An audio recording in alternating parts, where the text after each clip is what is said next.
I look at myself every day, and I always come back to the conclusion, I can't be like everybody else.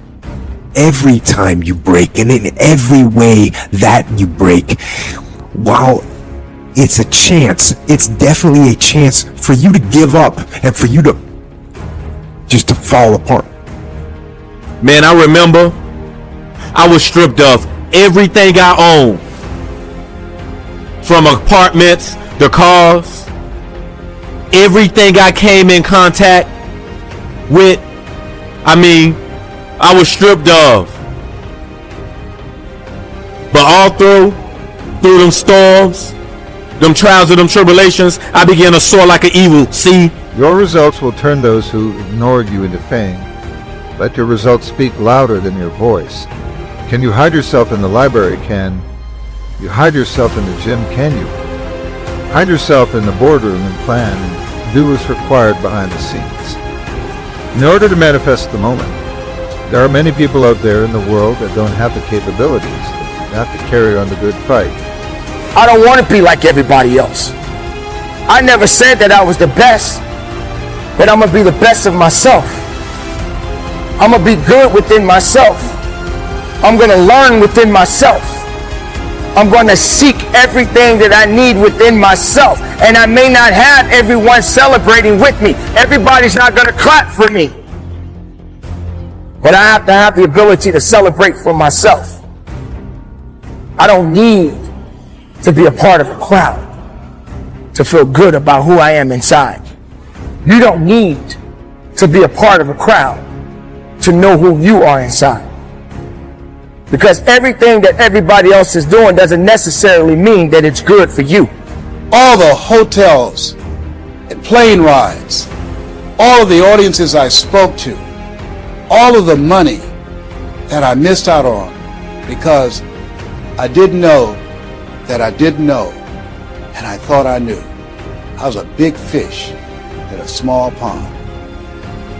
I can't tell you, if you don't get anything else, you have to look at your relationships and you've got to ask yourself the question, what is this relationship doing to me?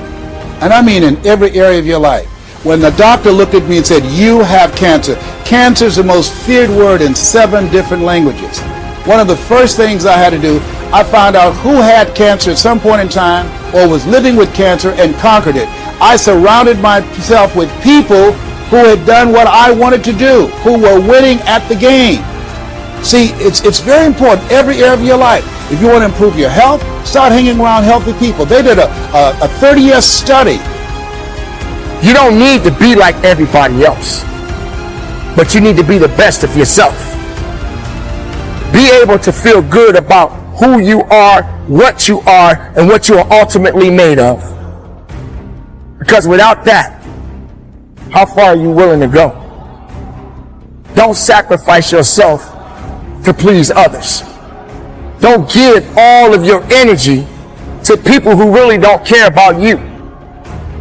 Make sure you understand the significance and how you go about your life. Why do you feel that you need to be a part of a group or some kind of an organization to feel important? Do you feel that it's necessary for you to stand out because you're a part of a group?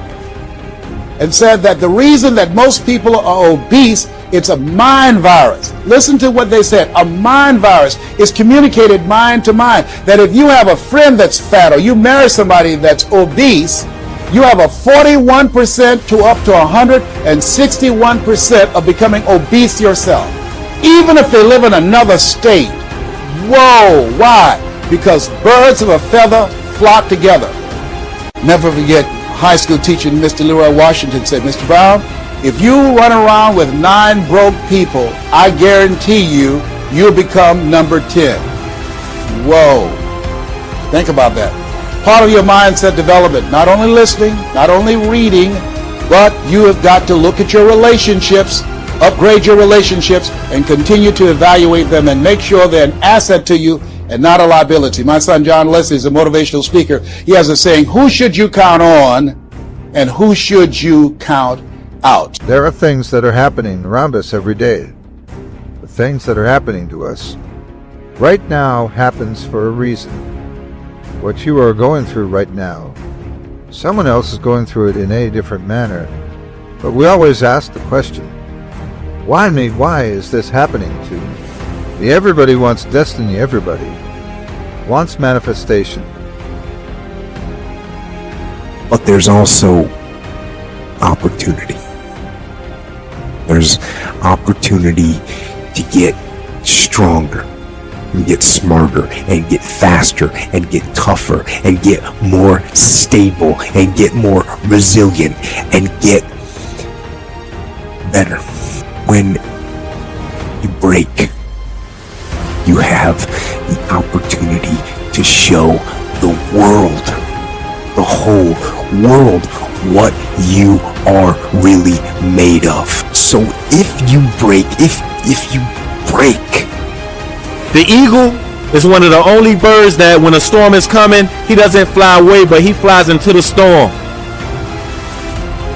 And he uses the pressures of the storm to soar. We're using very little energy to soar above the storm to rise to an atmosphere of peace and security. Don't you want to soar?